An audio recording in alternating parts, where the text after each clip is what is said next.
사도신경 신앙 고백함으로 주일 오전 예배드립니다. 전능하사 천지를 만드신 하나님 아버지를 내가 믿사오며 그 외아들 우리 주 예수 그리스도를 믿사오니 이는 성령으로 잉태하사 동정녀 마리아에게 낳으시고 본디오 빌라도에게 고난을 받으사 십자가에 못 박혀 죽으시고 장사한 지 사흘 만에 죽은 자 가운데서 다시 살아나시며 하늘에 오르사 전능하신 하나님 우편에 앉아 계시다가 저리로서 사는 자와 죽은 자를 심판하러 오시리라. 성령을 믿사오며 거룩한 공예와 성도가 서로 교통하는 것과 죄를 사하여 주시는 것과 몸이 다시 사는 것과 영원히 사는 것을 믿사옵나이다. 아멘. 선한 목자 되신 예수여, 우리를 항상 인도해 주신 아버지 하나님 은혜를 감사합니다. 영원히 죽을 수밖에 없는 저희들이지만 우리 주님께서 여태 들어주시고 아버지 십자가의 공로로 저희들이 제사함을 받아 아버지 품에서 아버지를 아버지라고 부를 수 있게 하여 주시는 은혜에 감사합니다.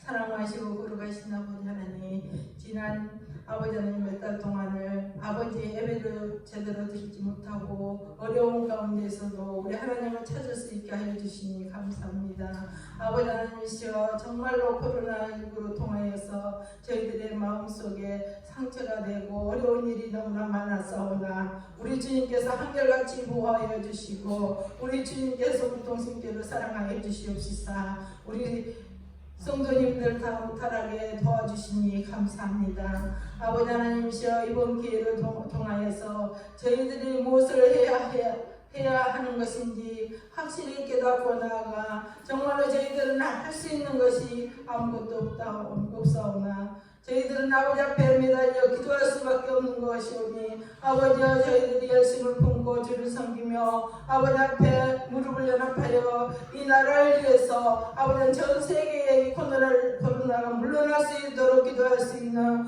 아버지 하나님이시여, 우리 동신교회 교우들이 다 되게 도와주시옵소서. 아버지 하나님이시여, 이번 코로나로 인하여 아버지 일자를 잃은 아버지 형제자매도 있고 어려움을 당하는 형제자매도 있습니다. 아버지 하나님께서 능력의 오른팔로 어루만져 주시고 그들의 상처에 아버지 상처를 타지 아니하고 오직 말씀 가운데서 위로를 받을 수 있도록 도와주시옵소서. 그러므로 약한 자나 아버지 급한 자나 한결같이 인간의 생각대로는 살 수 없다는 것을 이번 기회로 통하여서 알게 되었사오니 감사를 드립니다. 아버지 하나님 앞에 정말 무릎을 꿇고 아버지 기도할 수밖에 없는 우리 연약함을 아버지 하나님이시여 다시 한번 깨달을 수 있게 하여 주시니 감사합니다. 아버지 하나님이시여, 우리 동신교회가 굳건히 서서 죽어가는 영혼을 위해서 날마다 기도하고 있는 줄 믿사오니 아버지 하나님이시여, 한 생명이라도 우리 동신교회로 인하여 아버지 하나님이시여 영혼을 구원받을 수 있는 아버지 하나님 계기가 되게 도와주시옵소서. 날마다 우리 주님 앞에 기도하는 우리 목사님 강건하게 채워주시고 아버지 하나님이시여, 우리 성도들 한 사람 한 사람을 위하여 기도하고 눈물을 흘리고 계시오니 아버지 하나님이시여, 우리 목사님을 붙들어 주시옵소서.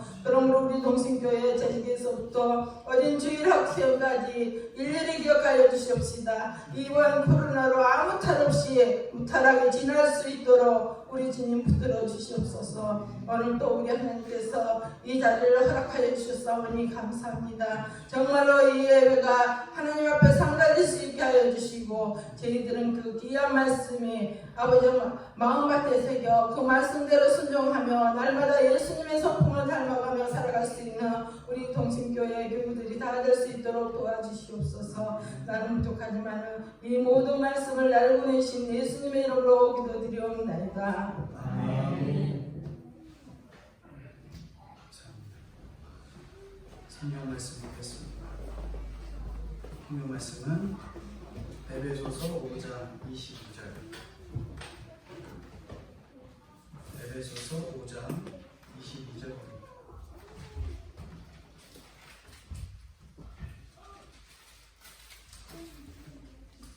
에베소서 5장 22절은 신약성경 315쪽에 있습니다. 315쪽, 316쪽. 에베소서 5장 22절부터 6장 4절까지 말씀입니다. 5장 22절부터 6장 4절까지 제가 번역해드린 에베소서 5장 22절.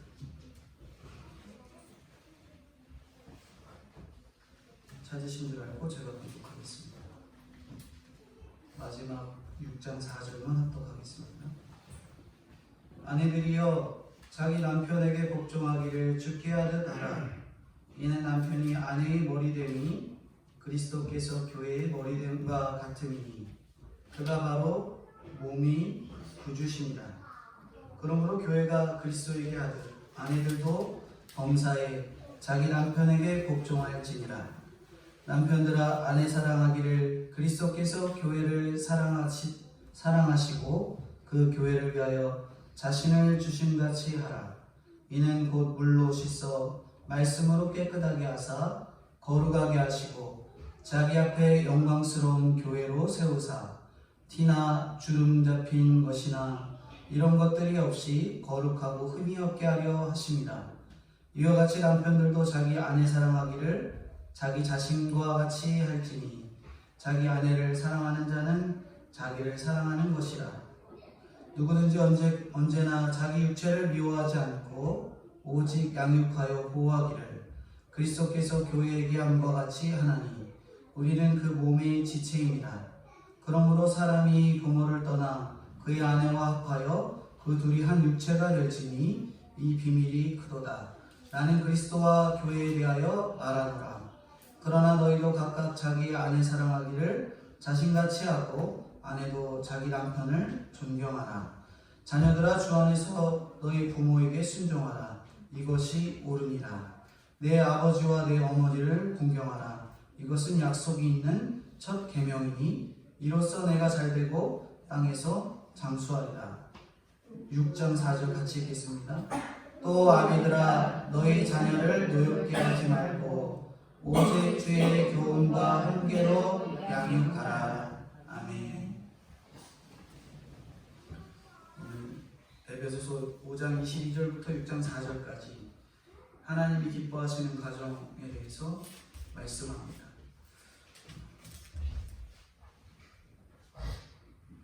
이 본문은 2년 전에 전해드렸던 가정에 대한 본문과 동일한 내용의 본문이고요. 오늘 본문은 이 그리스도인으로서 서로 간에 성도 간에 서로 간에 복종하고 교훈하는 그런 내용들을 주고 있는 에베소서 5장 21절까지의 말씀부터 이어지는 본문입니다. 여기 본문에서는 22절부터는 부부 간의 그러한 믿음으로서 올바른 관계, 그리고 6장에서는 부모 자식 간의 올바른 관계를 설명하고 있습니다. 새 본문으로 전해드리려고 하는데요. 먼저는 가정의 기초인 부부 간의 관계를 말씀드리면 본문을 전해드리려고 합니다. 최근에 뉴스로 인해서 참 근심되는 일들이 다시 또 나오고 있는데요. 코로나가 좀 이렇게 마무리되는 듯 하더니 한 곳에서 이렇게 전파가 돼서 뉴스에 시작이 됐는데, 그때 뉴스의 시작점이 뭐였냐면 동성애 클럽에 간 한 젊은 남성, 그 남성이 코로나에 걸려 있었고 그것으로 인해 여러 곳을 다녀갔고 수많은 사람들이 무차별적으로 걸릴지 모르는 그러한 상황을 뉴스를 통해 전해드렸습니다. 근데 제가 어제 뉴스를 다시 보는데 어제 뉴스에는 여러 클럽을 돌아다녔다 이렇게만 말하지 클럽이 뭐 동성애 클럽이니 이렇게 여러 번 강조하는 그런 내용은 전혀 제가 못 봤던 것 같아요. 또 다른 뉴스는 모르겠지만 제가 어제 봤던 뉴스에서는 동성애 클럽을 언급하지 않고 그냥 술 먹고 노는 그런 장소로만 표현하는 것을 제가 보면서 인권을 존중한다 하면서 기독교인들의 그러한 인권을 무시하고 동성애자들에 관한 인권을 존중했던 그런 이 언론이나 사회적인 행태가 얼마나 피폐해지고 얼마나 하나님이 불쌍히 여기시고 소돔과 고모라 같이 여길 이 시대가 되지 않았나 하는 그런 생각들을 하게 됐고요. 특히 오늘 첫 번째 부분이 올바른 부부간의 관계를 말하잖아요. 저희가 생각하는 부부하면은 한 남자와 한 여성이 결혼해서 부부 관계를 말하는데, 요즘에는 교회에서도 이 부부간의 관계를 한 남성, 한 여성의 올바른 관계라고 굳이 표현을 해줘야 되는 상황이 되었습니다. 그만큼 동성애가 심각해졌고 자녀들에게도 이게 심각하다라는 것을 분명히 인식시켜줘야 되는 시대가 되고 만 것이죠. 근데 이 본문을 통해서 이 첫 번째 이 부부간의 올바른 관계를 남편과 아내, 남편이 아내에게, 아내가 남편에게 어떻게 해야 될지에 대한 부분을 말씀합니다. 먼저 아내들은 남편에게 뭐라고 말하냐? 아내들은 남편에게 복종하라 이렇게 말하죠. 22절부터 24절 한번 읽어주시겠어요? 아내들이여 자기 남편에게 복종하기를 주께 하듯 하라. 이는 남편이 아내의 머리됨이 그리스도께서 교회의 머리된 것 같으니 그가 바로 몸이 그리스도시니라. 그러므로 교회가 그리스도에게 하듯 아내들도 범사에 자기 남편에게 복종할지니라. 네. 그리스도의 몸된 교회가 머리이신 그리스도께 복종하듯 아내들도 그 머리가 되는 남편에게 복종하라. 교회가 머리 대신 예수님께 복종하듯이 아내들도 남편에게 복종하라는 거예요. 남편이 아내의 머리가 된다는 것은 고린도전서 11장 3절에 이미 말씀에 통해서 창조의 원리로 표현해주고 있습니다. 물론 여기서 남편이 아내의 머리가 된다라는 것은 여자가 남자보다 수준이 떨어진다 이런 표현이 아니지요. 뿐만 아니라 남편도 아내가 일방적으로 복종하고 맹목적으로 자기에게 복종하기를 하라는 것을 의미하지 않습니다. 남자 여자는 다 같이 우리가 성경 창세기를 보면은 하나님이 동일하게 동등한 인격체로 창조하신 것을 볼 수 있잖아요. 그래서 세상적으로는 이 유교 사상이나 여러 가지 것들로 인해서 남편이 더 우위에 있다 이렇게 표현하는 것들이 있는데, 그것은 창조의 원리와는 조금 다릅니다. 창조의 원리는 물론 순서적으로는 남자를 먼저 창조했을지라도 하나님께서 부부로서 동등된 존재로 인격체로 만드신 것이죠. 따라서 어떤 경우에도 부부 자체는 남편이 지배하거나 아내가 지배하거나 지배의 논리가 형성될 수 없어요. 근데 요즘은 하도 그냥 부부가 네가 오르니 내가 오르니 자기의 그 인권이 중요하고 자기의 주장이 우선이 되니까 남편이 지배를 하고 아내가 지배를 하고, 돈을 많이 벌어오는 남편이 지배를 하고 집에서 일만 하는 아내가 인권이 내려가고, 그런 지배의 논리가 성립될 수 없다는 거예요. 가정이 이루어지는 것은 그 아내, 그 남편이 하나가 되었을 때 가정이 이루어지듯이 서로가 누굴 지배하거나 누구를 다스리거나 하는 그런 개념이 아니라는 겁니다. 바울은 다만 창조적인 질서적인 측면에서 아내로 하여금 남편의 권위에 순종하되 교회가 그리스도께 하듯 순종하듯 자발적인 복종을 하는 거예요. 아내가 남편이 야 너는 내가 가정의 머리니까 나한테 복종해라. 근데 복종해야 될 남편으로서 신앙을 지키지 못하고 여러 가지 것들을 본을 보이지 못한다면 그게 복종의 대상이 될 수가 없다는 거예요.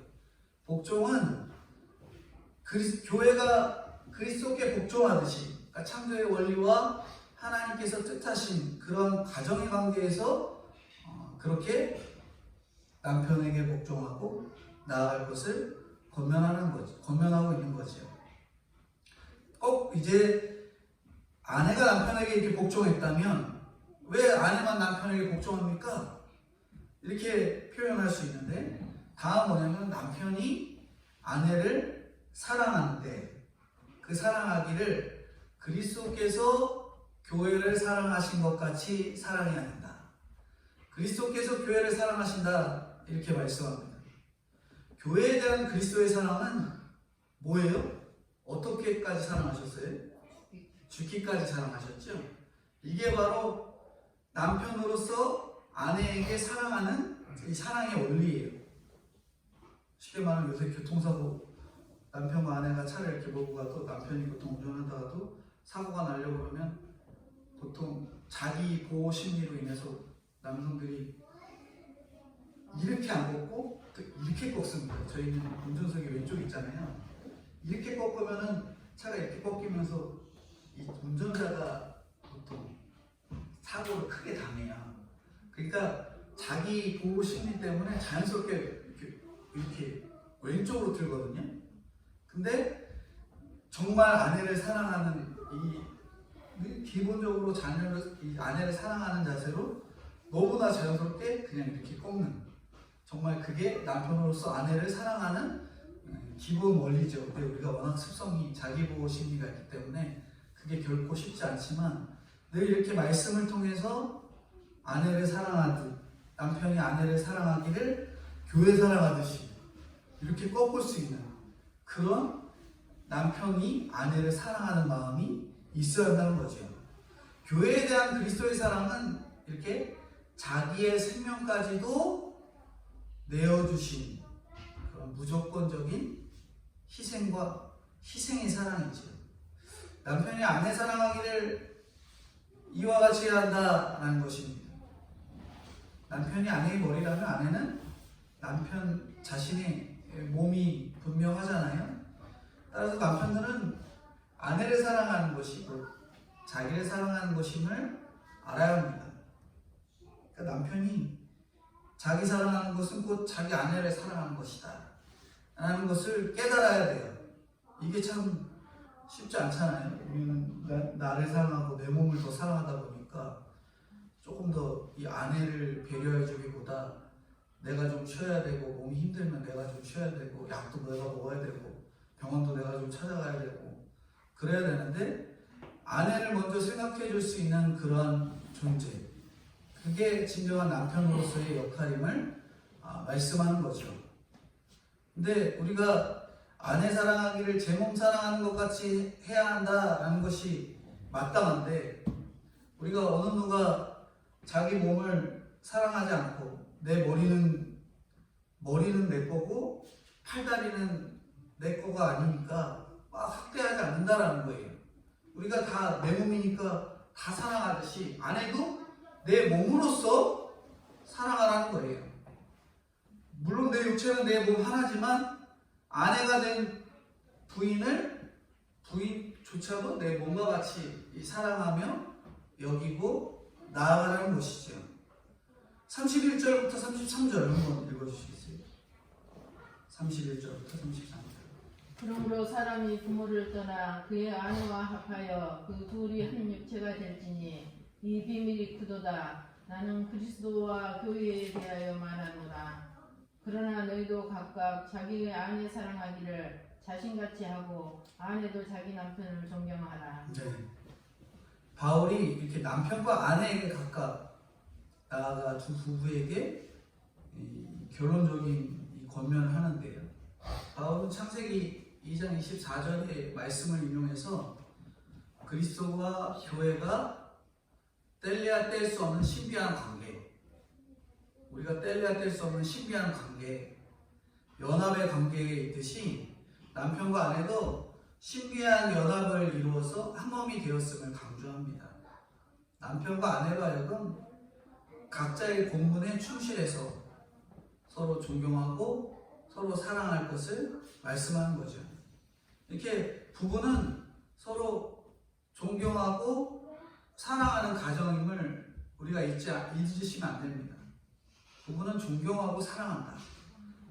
이게 반드시 전제가 돼 있어야 돼요. 그래서 이 존경하고 사랑한다라는 의미를 위해서 부부간에 서로 이제 존재를 표하는 부부들도 있고, 사랑한다라는 의미를 위해서도 늘 같은 침대에서 자고 꼭 갈 때도 인사하고 그런 것들을 빼먹지 않는 그러한 사람들도 있는데요.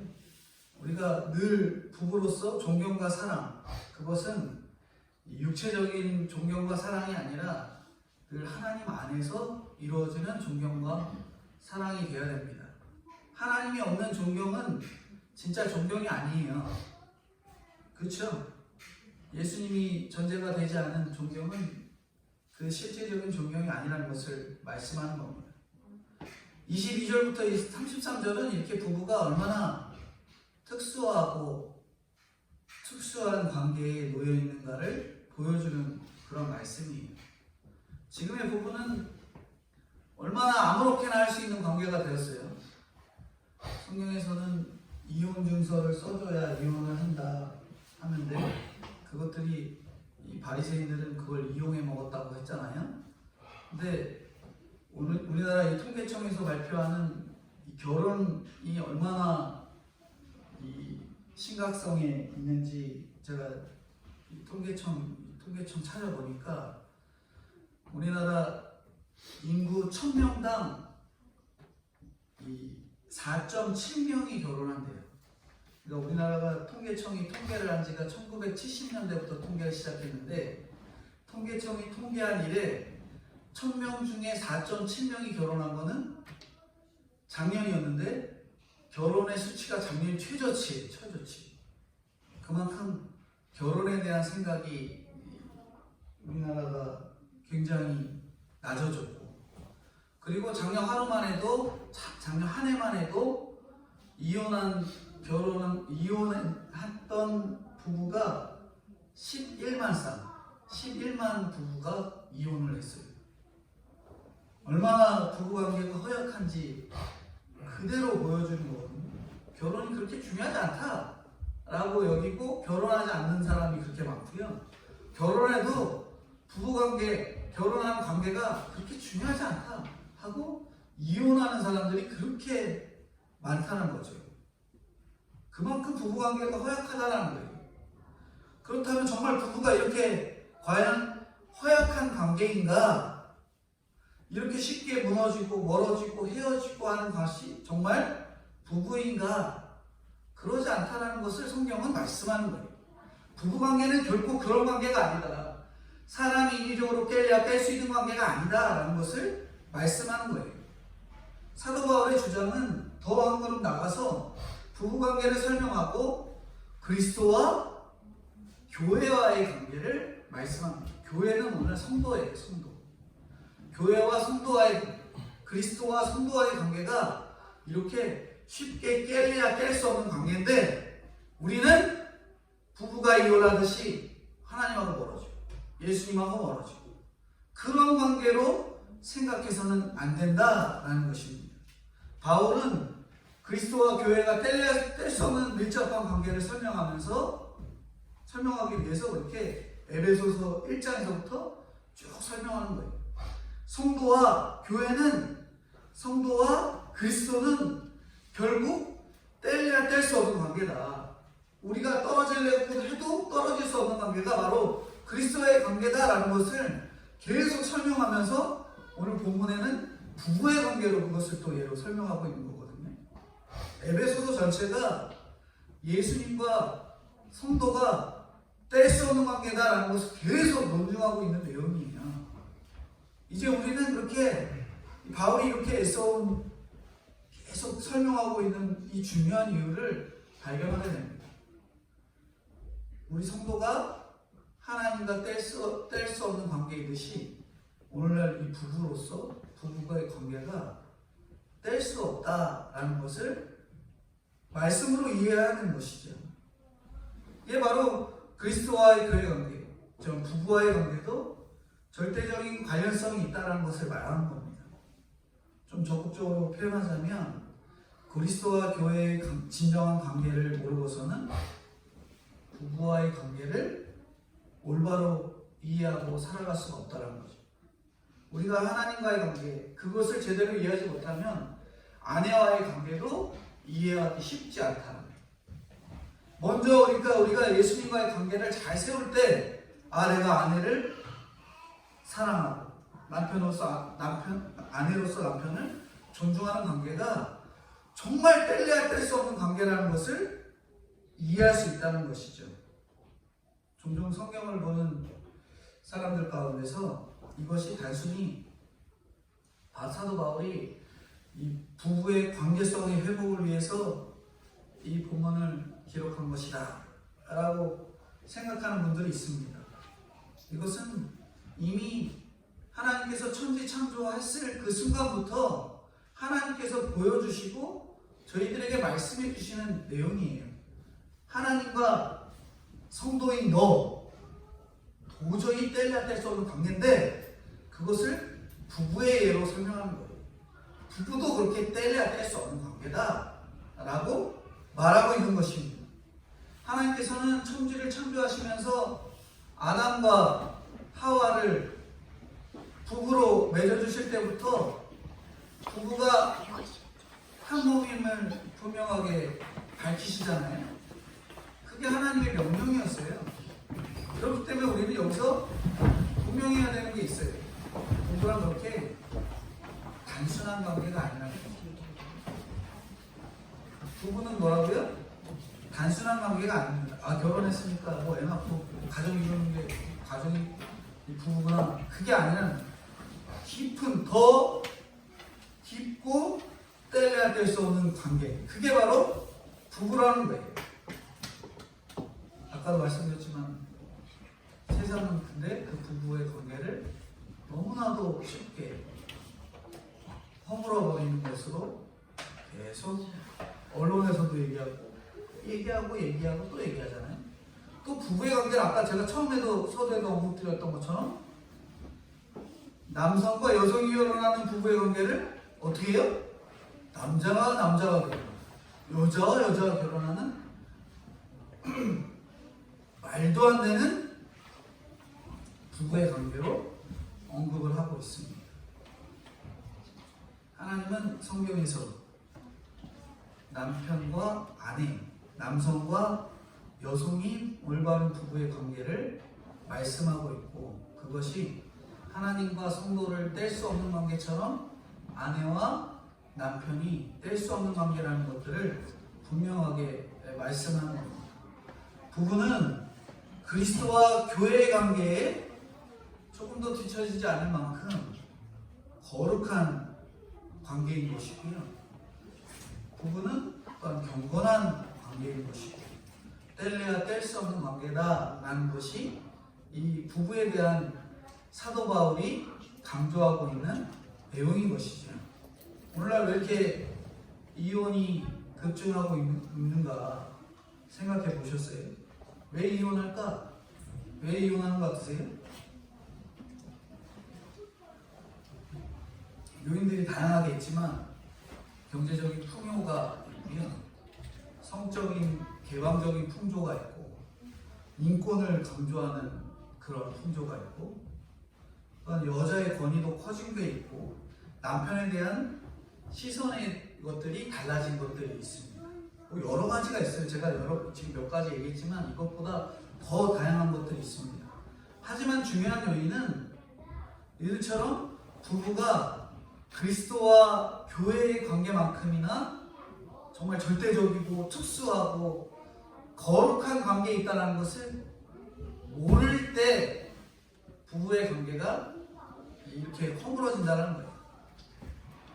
부부는 그리스도와 교회가 한 몸이라는 의식, 부부는 그리스도와 교회가 한 몸이라는 의식, 그리스도와 교회는 예수님과 성도의 관계가 한 몸이라는 의식, 그 의식에서 연결되어져서 부부가 하나가 되어 있어야 되는데 그것을 자꾸 무시해버리고 깨버리니까 결국 부부의 관계도 쉽게 깨는 거라는 거죠.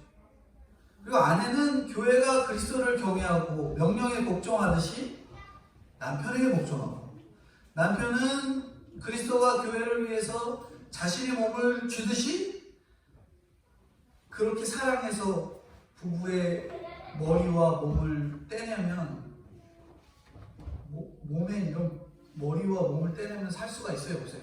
죽잖아요. 그것처럼 부부의 관계가 연결이 되어지는 것이 끊어짐을 믿음의 관계로 세워가는 저희들이 되어야 된다라는 것이죠. 그러니까 부부는 떼려야 뗄 수 없는 관계다라는 걸 강조하는 거예요. 떼면 어떻게 돼요? 목하고 몸하고 당당 떨어져 나가는 것처럼 죽는 것과 연결되어지는 거죠. 부부는 떼려야 뗄 수 없습니다. 그것이 하나님께서 성도들에게 주신 성경의 원리고, 사도 바울이 그 성경의 원리를 강조하기 위해서 그리스도와 교회를 강조하고 남편과 아내의 부부의 관계를 강조하고 있는 것이죠. 오늘 이 5월 10일이 이 가정주의에 대한 설교를 하는데 첫 번째 강조하는 게 부부의 관계입니다. 부부의 관계 속에서 아내는 남편을 존경하고 남편은 아내를 사랑하는 이 원리, 그 원리를 절대 잊어서는 안 되는 것이죠. 두 번째는 6장 1절 이전인데 6장 1절 이전 한번 읽어주시겠어요? 자녀들아 주 안에서 너희 부모에게 순종하라. 이것이 옳으니라. 내 아버지와 어머니를 공경하라. 이것은 약속에 있는 첫 교훈입니다. 네, 여기 자녀로서 부모에 관한 교훈, 자녀가 부모에게 어떻게 해야 될지에 관한 교훈이에요. 여기 자녀들이 있는데 우리 아이들이 부모님이 어떻게 해야 되는지 그 내용이 성경에 나와 있어요. 뭐라고요? 성현이 한번 6장 1절 읽어볼래요? 성현이? 자녀들아 주 안에서 너희 부모에게 순종하라. 이것은 옳으리라. 부모에게 뭐 하라고요? 순종하라. 이게 자녀가 부모에게 순종하는 것이 하나님께서 원하시는 원리라는 거예요. 부모는 자녀의 공경의 대상입니다. 이것은 시대가 몇십 년이 몇백 년이 지나가도 바뀌지 않는 그러한 내용이지요. 다만 바울은 그 앞에다 뭘 붙이냐면 부모에게 순종하라 앞에서 뭐 붙여요? 주 안에서라는 말을 붙이고 있습니다. 주 안에서. 이 말씀은 자녀가 부모에게 공경하되 부모가 예수님을 섬기고 부모가 교회를 반대하지 않는 한에서 부모에게 순종하라는 거예요. 부모가 예수님에 대한 신앙을 반대할 경우 예수님께서 어떤 면에서 부모를 버리지 않으면 안 된다라는 이런 말씀도 하시는 거예요. 아주 극단적인 경우이지만 그래야만 하는 경우가 있기 때문에 그런 말씀들을 표현하고 있는 거예요. 하지만 부모가 신앙을 반대하는 경우를 제외한다면 뭐 하라는 거예요? 자녀는 부모에게 순종하라고 말씀하고 있습니다. 공경하라고 말씀하고 있어요. 그것이 옳다고 말씀합니다. 저희 부모님에게 불순종할 때 있잖아요. 제가 이제 가끔 고집이 되게 세갖고 어머니한테 되게 이건 아니다라고 강조했던 적이 지난해 이 창고를 공사하다가 제가 창고에 문을 안 달겠다. 이거 제가 언급드린 적 있잖아요. 문을 안 달겠다. 그때 어머니는 문을 달아라. 안 달겠다 달아라 하면서 이제 어머니에게 불순종하고자 하는 마음이 막 이렇게 올라왔던 적이 있었는데 그때도 결국 자녀로서 부모에게 불순종하면 부모의 노여움을 사는 것이 결코 옳지 않다는 거. 결국은 제가 문을 닫았잖아요. 네, 순종하게 됐는데 결국에는 어머니의 마음을 평안하게 해드리는 것이 자녀로서 부모에게 순종하는 마음인 거죠. 그게 바로 성경이 말하는 부모를 향하는 순종하는 마음. 이것이 옳은 것이다 라고 말씀하고 있습니다. 나이가 먹어도 부모님한테 이렇게 자꾸 불순종하는 마음이 나오잖아요. 어렸을 때도 마찬가지일 겁니다. 부모에게 불순종하는 마음이 불쑥불쑥 나오고 나이를 한참 먹어도 또 부모에게 불순종하는 마음이 나올 때가 있어요. 하지만 하나님이 하시고자 하는 말씀은 부모에게 그래도 복종하고 순종하라는 것이죠. 엄마, 아버지 좀 틀린 것 같은데요? 하면서 불순종하고자 하는 마음이 있을 때가 있어요. 하지만 그 순간에도 어머니, 아버님이 하시고자 하는 뜻이 있고 그것으로 인해 답을 구하고자 하는 것이 있기 때문에 우리가 그래도 부모님이 하자 하는 그 말씀에 순종하는 노력이 필요한 것입니다. 이것이 옳다고 말씀해요. 이것은 곧 하나님의 공의와 맞다, 하나님의 율법과 어울린다라는 의미예요. 하나님이 원하시는 것과 동일하다 하는 겁니다. 부모에게 뭐 하는 것이요? 순종하는 것이 하나님이 원하는 것과 맞다. 따라해 보시겠어요? 부모님께 순종하는 것이 하나님의 공의와 맞다. 그러니까 하나님 원하는 것과 같다라는 거예요. 부모에게 순종하는 것이.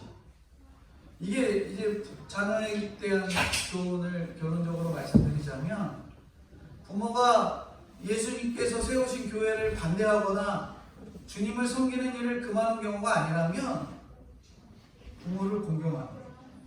부모가 하자고 하시는 그 뜻에 순종하는 것이 하나님의 공의적인 차원에서 하나님의 성품으로 보든지 하나님이 주신 율법적인 면에서 보든지 전혀 어긋남이 없다. 하나님께 순종하는 것처럼 부모에게 순종하는 것이 하나님이 원하시는 것과 동일하다라는 말씀입니다.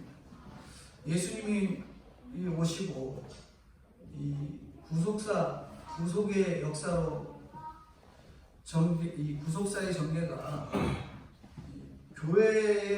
교회로 말미암아 세워졌다고 해서 부모 공경에 대한 율법이 폐하여졌다는 것이 아닙니다.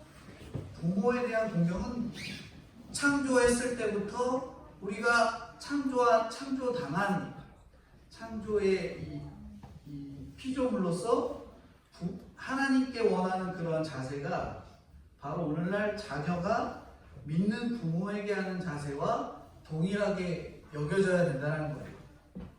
이게 정말 쉽지 않잖아요.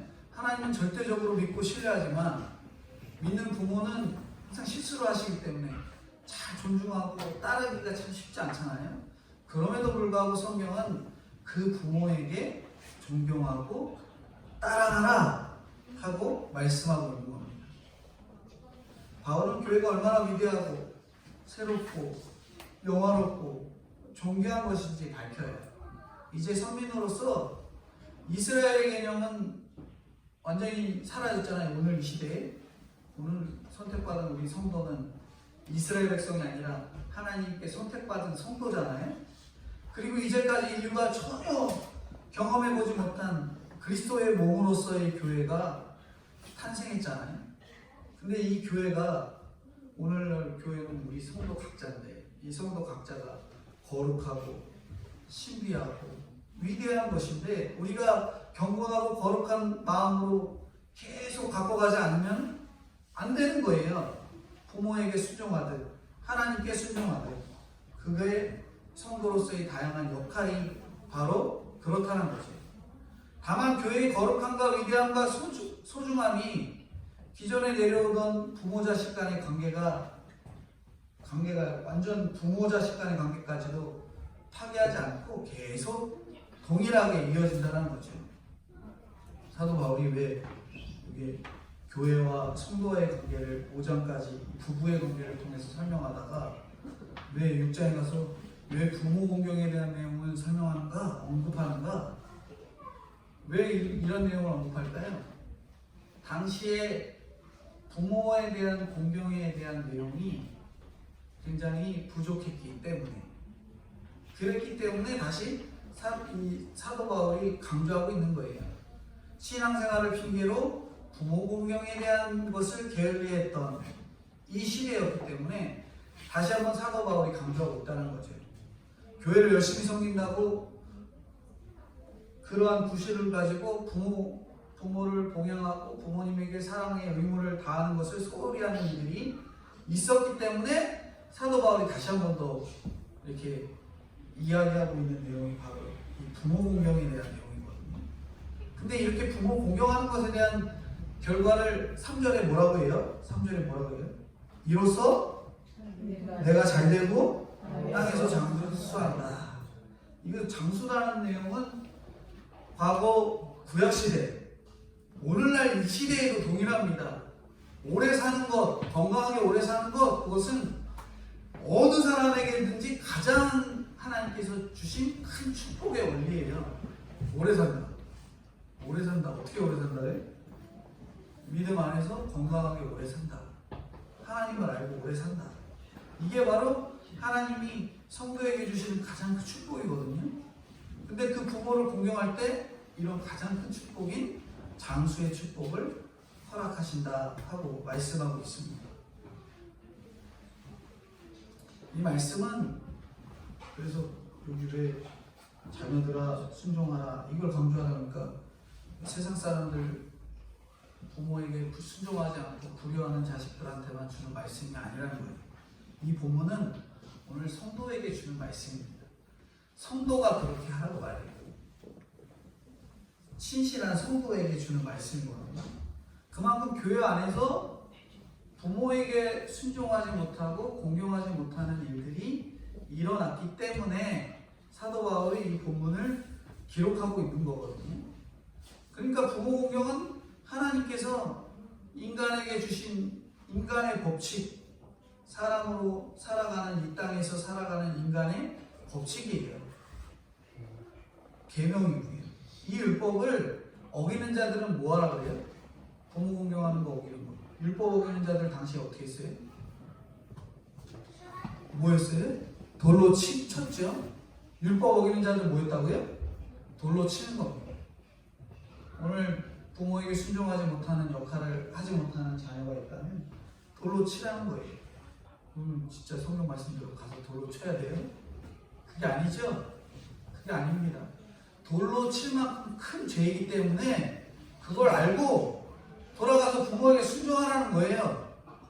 돌로 쳐라 그러니까 진짜 가서 돌로 치라는 게 아니라 물론 그만큼 불순종하는데 돌로 칠 만큼 불순종하는 사람은 칠 수도 있습니다. 하지만 이 말씀을 주는 거는 돌로 칠 만큼 큰 죄이니까 부모에게 순종하라고 말씀하는 거예요. 그리고 부모를 공경하고 그것을 통해서 하나님을 경외하는 법을 우리가 배워야 한다는 것을 말씀하는 거예요. 자녀가 부모에게 공경하고 우리가 하나님을 공경하는 것, 그것이 오늘날 성도에게 주시는, 가정주일에 주시는, 저희들에게 주시는 말씀입니다. 마지막, 이 자녀는 부모에게 순종을 하라. 마지막으로는 자녀가 부모에게 뭐 하라 할까요? 자녀가 부모에게 4절인데 4절 한번 같이 읽겠습니다. 또 아비들아 너희 자녀를 노엽게 하지 말고 오직 주의 교훈과 훈계로 양육하라.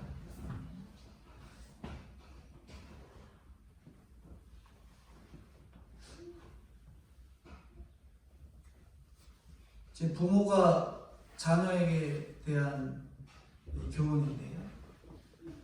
아비들아 너희 자녀를 노엽게 하지 말라 합니다.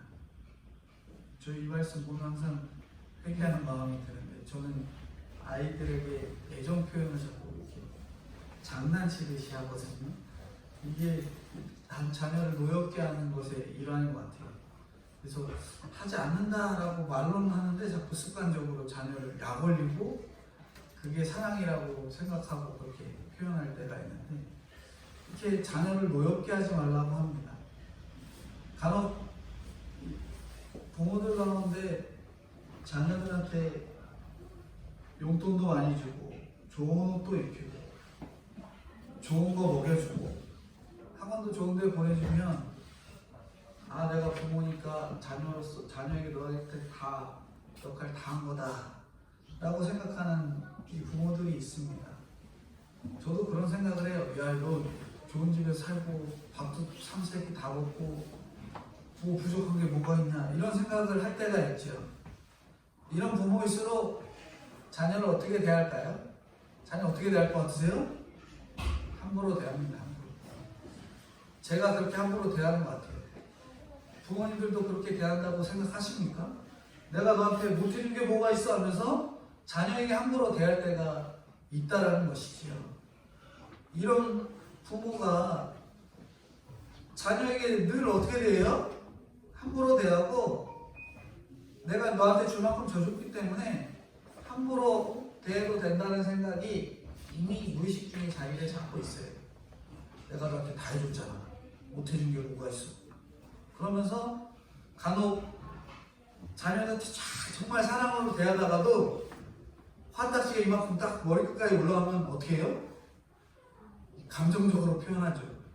매들고 막 때리고 내가 뭘 못해줬냐, 내가 너한테 뭘 못해줬냐 하고 대할 때가 있다라는 거죠. 이게 이미 못해준 게 뭐냐라고 하는 생각이 자리 잡고 있기 때문에 자녀를 향해서 그렇게 대하게 되는 것입니다. 하지만 아이들은 어때요? 제가 말씀드렸었잖아요. 자녀들 어때요? 부모님이 좋은 음식 주고 좋은 집 주고 좋은 환경 주고 좋은 환경 다녔으니까 와 우리 부모님 정말 최고다 만족합니다 그래요? 절대 그러지 않잖아요. 자녀로서 생각해 보세요. 절대 그 부모님이 나에게 해주신 거에 대해 100% 만족한 적 있으세요? 없잖아요. 저희 자녀들도 똑같습니다. 만족하지 않습니다. 아이들이 건강하게 자라는 것은 부모가 자녀를 어떻게 대하는 거예요? 인격적으로 대하는 거예요. 그렇게 돼야 부모님이 나를 돈으로 키워줬건 뭐로 키워줬건 간에 인격적으로 대하는 그 부모가 진짜 우리 부모 최고다, 우리 엄마 아빠 최고다 라고 여길 수밖에 없다는 것을 우리가 정확하게 아셔야 돼요. 인격적인 자녀를 대하는 자세, 이걸 말씀하는 거예요. 부잣집 자녀라고 해서 항상 건강하게 자라지 않잖아요. 부모가 명예 있는 부모라고 해서 항상 건강하게 자라진 않습니다. 우리가 너무나도 잘 알잖아요. 뉴스에도 수도 없이 나오고. 가난해도 부모님이 자녀에게 인격적으로 대하는 가정이 진짜 올바른 자녀로서 부모로서의 관계가 세워진다는 걸 저희들이 늘 기억하셔야 돼요. 그게 바로 이 건강하게 자랄 수 있는 그러한 환경을 부모로서 조성해 준다는 거죠. 비록 뭐 먹는 것이나 입는 것이나 환경적인 것이 변변치 않아도 부모로서 자녀를 사랑하는 그 관심, 인격적인 대우, 그것들을 할 때 자녀들이 건강하게 자라날 수 있는 것이죠. 그렇기 때문에 저부터 그리고 성도님들도 생각해야 될 것은 자녀들을 인격적으로 무시하거나 그를 상처 주지 않도록 힘을 쓰셔야 됩니다. 이 말씀은 저한테 주는 말씀이고요. 성도님들도 깨달으셔야 하는 부분이에요. 인격적으로 대하라고 말씀하고 있습니다. 앞선 아내에게, 부모에게, 나아가 자녀에게까지 잘 믿음으로 우리가 세워지는 관계들이 돼야 돼요. 아내는 제가 남편이잖아요. 남편으로서 아내는 사랑하고 부모는 공경하고 자녀는 인격적으로 대하는 것이 저의 역할인 거죠. 성도님들 각자의 그 위치는 또 생각해 보셔요. 나는 자녀에게 어떻게 대하고 부모에게 어떻게 대하고 배우자에게 어떻게 대하고 가족에게 어떻게 대해야 될지 그거를 생각해 보시면 되는 겁니다. 어린아이들 보면은 저희 어린아이들 보면은 이유 없이 막 때리거나 무시하면 아이들이 좋아해요? 싫어해요?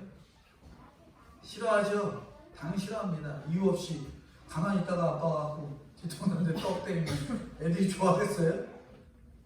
가만히 있는데 와갖고 막 뭘 해요? 아빠가 와갖고 괴롭혀요. 때리고.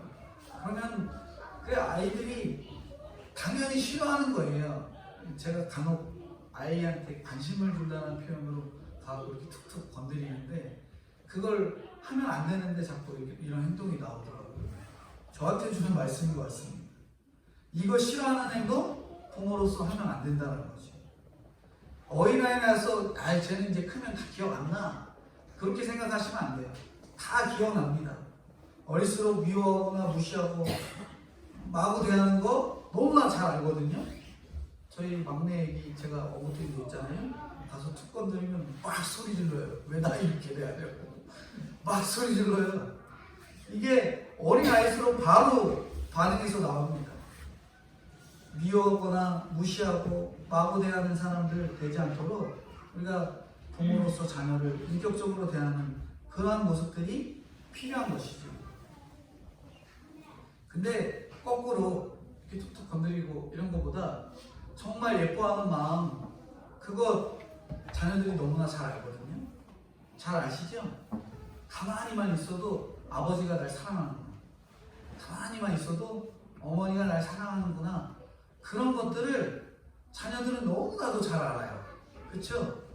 엄마가 용돈 안 줘도요, 엄마가 나를 사랑하는지 안 하는지 잘 알아요. 그렇죠? 정연이 잘 알아요? 엄마가 나 사랑하는지. 이 부모가, 자녀가 부모님이 나 사랑하는지 가만히만 있어도 어머니가 나에게 가만히만 있어도 야 이거 먹어라 저거 먹어라 하면서 과일도 깎아다 주고 음식도 해주고, 그게 오랜 세월 쌓이다 보면 아 부모님이 날 사랑하는구나, 나에게 관심이 있구나 하는 것들을 자연스럽게 알 수 있는 거예요. 어리면 잘 모릅니다. 조금 크면 알아요. 저도 크니까 알았어요. 이게 예뻐하는 거 분명히 알거든요. 특별히 더 어린 아이들은 그냥 바로 보여요. 그래서 자기 이뻐하는 사람한테만 가잖아요. 자기 이뻐하는 사람, 예뻐해주는 사람한테 어린 아이들은 그렇게 반응하고 나아갑니다. 이렇게 상처 주고 자녀를 상처 주고 무시하고 지나쳐서 학대를 하면 아이들이 제대로 자랄 수 있을까요? 없을까요? 절대로 자랄 수가 없거든요. 아이들이 범죄하거나 사고를 치는 대부분의 이유는 부모님이 자녀를 일방적으로 삐뚤어진 사랑을 보여줬을 때 일어나는 사건과 사고들이 대부분입니다. 물론 부모가 없다고 해서 그 자녀들이 사랑을 못 받는다, 그래서 나중에 다 범죄자가 된다, 이런 표현은 아니지만 부모가 없어도 부모와 동일한 사람이 사랑을 주면, 인격적으로 대우를 받으면 그 사람도 동일하게 인격적으로 대한 만큼 사랑으로 클 수 있어요. 그러니까 교육학에서는 이런 표현을 쓰는데, 문제 부모는 있어도 문제는 없다, 이 표현 제가 엉뚱인 적 있잖아요. 부모가 문제 부모가 되면 자녀는 자연스럽게 그 문제 부모를 따라가게 돼 있어요. 문제는 없습니다. 그러니까 문제가 없기 때문에 자녀를 어렸을 때부터 문제가 되지 않도록 인격적으로 사랑으로 잘 길러주는 것이 부모가 자녀를 대하는 교육의 자세라 하는 것을 저희들이 결코 잊어서는 안 되는 것입니다. 시간이 굉장히 길어졌는데 오늘 세 가지로 말씀을 드렸습니다. 부부간에는 남편은 아내를 사랑하고 아내는 남편을 존경하는, 그리고 자녀가 부모를 믿음 안에서 순종하고, 부모는 자녀를 신앙 안에서 인격적으로 사랑하는 그러한 역할들이 오늘 이 가정주의에 저희 가정의 모든 일원으로서의 역할들을 머릿속에 분명히 기억하시고, 자녀들이든 부모든 배우자든 사랑으로 인격적으로 순종하는 그러한 저와 성도님들이 되어야 될 것들을 말씀해주고 있습니다. 기도하겠습니다. 걸어가신 주님, 은혜와 사랑을 진심으로 감사합니다. 오늘 가정주일 각자 성도의 역할, 가정의 역할을 말씀해 주시니 감사합니다. 이 말씀 잊지 아니하고 아내는 남편을 순종하며 복종하며, 남편은 아내를 사랑하며, 자녀는 부모를 순종하며 부모는 자녀를 인격적으로 대하여 하나님께서 기뻐하시는 믿음의 참 가정들이 하나씩 하나씩 잘 세워질 수 있도록 주님 은혜로 함께하여 주시옵소서. 주님, 특별히 기도하는 것은 차별금지법과 낙태법이 통과되지 않도록 주님 은혜로 함께하여 주시옵소서. 창조의 원리가 어긋나니 동성애자들이 이 세상을 판을 치고 문제를 일삼는 그러한 상황 가운데 있습니다. 특별히 하나님께서 이번 코로나 사건을 통해서 하나하나 일일이 쪽집게로 뽑아내듯이 신천지를 뽑아내고 문제 있는 교회들을 뽑아내고, 특별히 이 동성애자들에 대한 것들을 뽑아내기까지 하나님이 하신 일들을 보면 너무나 놀라운 일들인데, 저희는 놀라운 것들로 받아들이기보다는 그냥 나는 코로나 바이러스에 걸리지 않고 안전하게 지나가면 되겠다 하는 그러한 마음이 아니라 하나님이 하실 일들을 깊이 생각하며 주님이 저희들에게 주시는 뜻들을 깨닫고 고민하고 기도하는 저와 성도님들이 될 수 있도록 은혜로 함께하여 주시고 인도하여 주시옵소서. 이러한 바이러스의 가운데서도 저희들을 안전하게 지켜주시고 주님 바라보며 이 바이러스가 두려운 만큼 하나님을 더 두려워할 수 있는 믿음의 성도들이 될 수 있도록 은혜로 함께 해주시기를 간절히 소망하고, 걸어가시고 은혜가 풍성하신 예수님의 이름 받들어 기도드리옵나이다. 아멘. 지금은 우리 주 예수 그리스도의 은혜와 아버지 하나님의 무한하신 사랑하심과 성령님의 교통, 감화, 인도하심이 저와 사랑하는 성도님들의 머리 위에 영원토록 함께 계실지어다. 아멘.